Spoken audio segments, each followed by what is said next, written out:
La gestation du cheval dure 11 mois. Elle commence dans les trompes utérines quand le noyau d'un ovule fusionne avec le noyau d'un spermatozoïde, formant ainsi une cellule œuf. Cette dernière va se diviser jusqu'à atteindre 16 à 32 cellules. On parle alors de morula. Vers le 5e jour, la morula est entraînée vers l'utérus. Elle continue ses divisions et une cavité se creuse. L'embryon est dès lors appelé blastocyste. C'est le creusement des cavités, la migration et la spécialisation des cellules qui sont les moteurs du développement embryonnaire. Au 10e jour, l'embryon mesure 3 à 4 mm. Il est visible par échographie. À partir du 16e jour, il s'immobilise et s'implante dans l'utérus. Les membres et organes du cheval peuvent ainsi se développer. Le cœur apparaît au 19e jour, la queue et les côtes vers le 25e jour, les sabots et les pattes dès le 27e jour. Sur cette photo, on observe un embryon du cheval à 30 jours, sur lequel on peut voir la plupart des membres et organes déjà formés.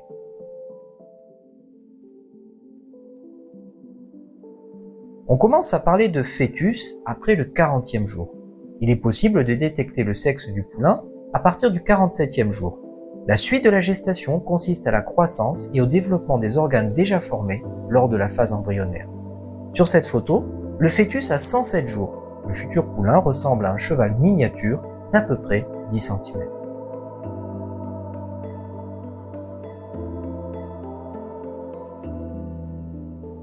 Les annexes embryonnaires sont des organes formés par l'embryon, permettant sa survie durant la gestation, mais qui sont éliminés lors de la mise bas.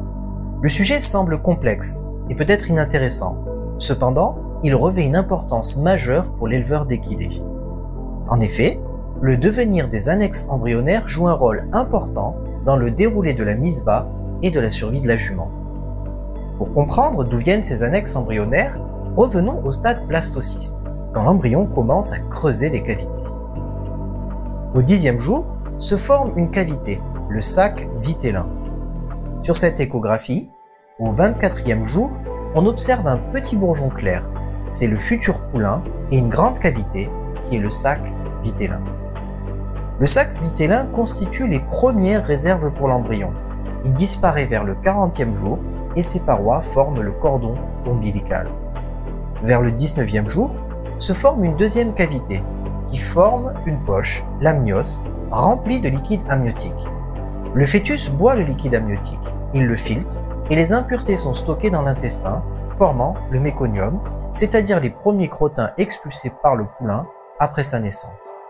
L'amnios permet aussi d'amortir les chocs et contient 4 à 5 litres de liquide à terme. L'amnios est expulsé juste après le poulain. La troisième cavité apparaît au 21e jour et forme une deuxième poche, l'allantoïde. Si on revient à une photo d'échographie, on observe au 27e jour, en dessous du futur poulain, la formation d'une cavité, c'est l'allantoïde. Le sac vitellin se trouvant au-dessus. Au 30e jour, le sac vitellin a régressé par rapport à l'allantoïde. L'allantoïde récolte les urines du fœtus. Elles sont acheminées par le canal de l'Ourac. Après la gestation, ce canal peut persister. Dans ce cas, le poulain urine par l'ombilic. L'allantoïde contient, à terme, 10 litres de liquide. On trouve en suspension dans le liquide allantoïdien une masse brune, plate et souple d'une dizaine de centimètres qui concentre des éléments minéraux, c'est l'hypomane. La phase d'expulsion du poulain commence par la perte du liquide allantoïdien. Vers le 25e jour, les cellules les plus externes de l'embryon vont se plisser et s'accoler dans des plis de la paroi de l'utérus.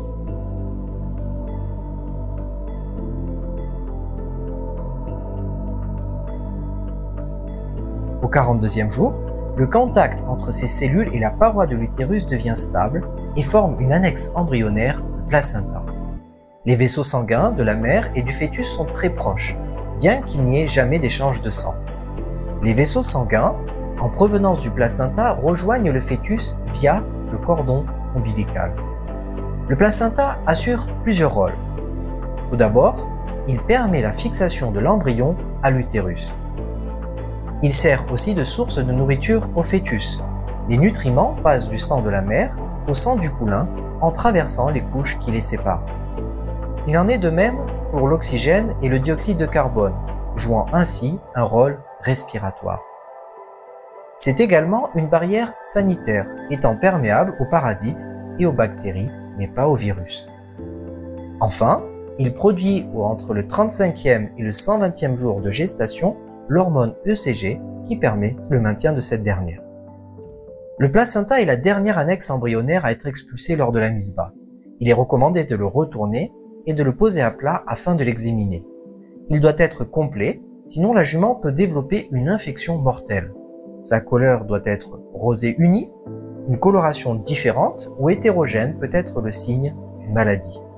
En résumé, les annexes embryonnaires du cheval se composent du sac vitellin qui forme le cordon ombilical, de l'amnios qui amortit les chocs et sert de source de boisson au fœtus, de l'allantoïde qui récolte les urines fétales et du placenta qui permet la fixation, l'alimentation et la protection sanitaire du poulain.